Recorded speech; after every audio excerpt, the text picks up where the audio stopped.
शिव की महिमा और गुणगान हर ओर है। भगवान शिव को एक तरफ भोलेनाथ कहा जाता है तो दूसरी ओर उनका क्रोध समस्त सृष्टि का नाश भी कर सकता है।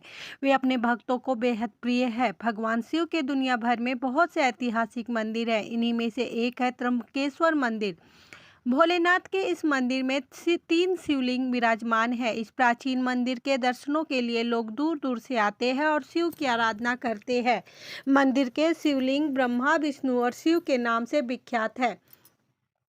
इस मंदिर के नज़दीक तीन पर्वत मौजूद है। पहला है ब्रह्मगिरी पर्वत, जिसे साक्षात भगवान शिव का ही स्वरूप माना जाता है। उसके बाद दूसरा है नीलगिरी पर्वत। इस पर्वत की खासियत यह है कि इस पर नीलांबिका देवी और दत्तात्रेय गुरु का मंदिर बना हुआ है, जिसकी खूब महिमा है। इसी श्रेणी में तीसरा पर्वत है गंगा द्वारा पर्वत, जिस पर देवी गोदावरी मंदिर स्थित है। त्र्यंबकेश्वर मंदिर इन पर्वतों से घिरा हुआ है। अगर त्र्यंबकेश्वर मंदिर की भव्यता की बात करें तो यह मंदिर सिंधु आर्य शैली का एक बेहतरीन और खूबसूरत नमूना पेश करता है। मंदिर के गर्भगृह में प्रवेश करते ही शिवलिंग के बजाय सिर्फ एक आगरा के ही दर्शन होते हैं। अगर आप ध्यान से देखेंगे तो आपको उसी आगरा के अंदर 1 ही इंच के 3 लिंग दिखाई देंगे, जिन्हें ब्रह्मा, विष्णु और महेश के अवतार माना जाता है। भोर के वक्त पूजा अर्चना के बाद दिखने वाला आगरा पर चांदी का पंचमुखी मुकुट सजाया जाता है।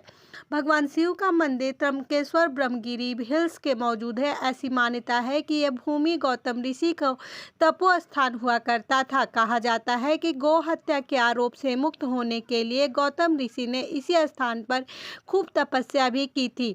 यह भी प्रचलितम है कि गौतम ऋषि की भक्ति से प्रसन्न होकर भगवान शिव यहाँ पर खुद प्रकट हुए और मान्यता है कि यहाँ पर विशेषकर कुंडली में काल सर्प या फिर पितृ दोष होने पर यहाँ पर पूजा की जाती है और उनका दोष समाप्त हो जाता है।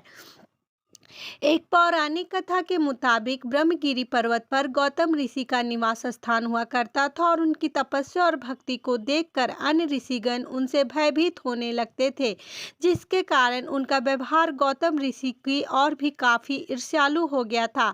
अब सभी ऋषियों ने घोर तपस्या कर गणेश जी को प्रसन्न कर दिया। अब गणेश जी ने ऋषियों की तपस्या से प्रसन्न होकर उन्हें वर मांगने के लिए कहा। वर के रूप में ऋषियों ने गौतम ऋषि को इस आश्रम से बाहर करने की बात कही। उनकी इस बात को सुनकर गणेश जी ने उन्हें समझाया, मगर ऋषिगण नहीं माने और अपनी बात पर अडिग रहे।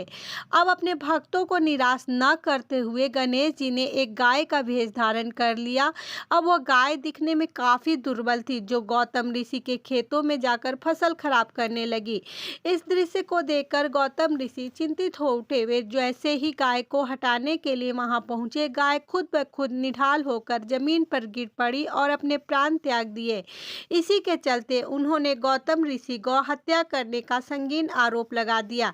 ऐसे में सारे ब्राह्मणों ने एकजुट होकर गौतम ऋषि को कहीं दूर चले जाने की सलाह दी। उन्होंने कहा कि अब सभी ऋषि मुनियों ने एकजुट होकर उनसे इस हत्या का प्रायश्चित करने को कहा और उनसे गंगा नदी के इस स्थान पर लाने की जिद की।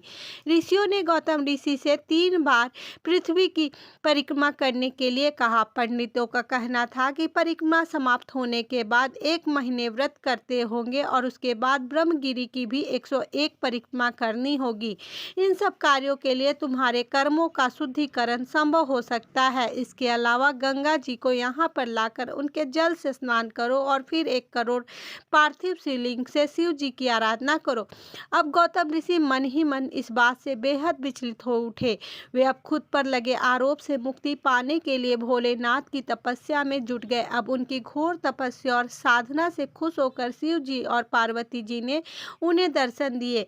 तभी गौतम ऋषि ने भगवान शिव से इस स्थान पर गंगा माता को उतारने का वर मांगा और माता गंगा को जब इस बात की जानकारी हुई तो उन्होंने भगवान शिव से कहा कि यदि आप इस स्थान पर विराजेंगे तभी मैं यहाँ पर उतर पाऊंगी। इस कथा के अनुसार माता गंगा के अनुरोध पर शिव जी यहाँ त्र्यंबकेश्वर ज्योतिर्लिंग के रूप में निवास करने लगे।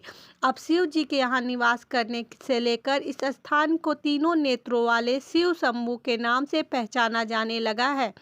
उज्जैन और ओमकेश्वर के समान अब त्र्यंबकेश्वर महाराज को ही गांव का राजा माना जाता है।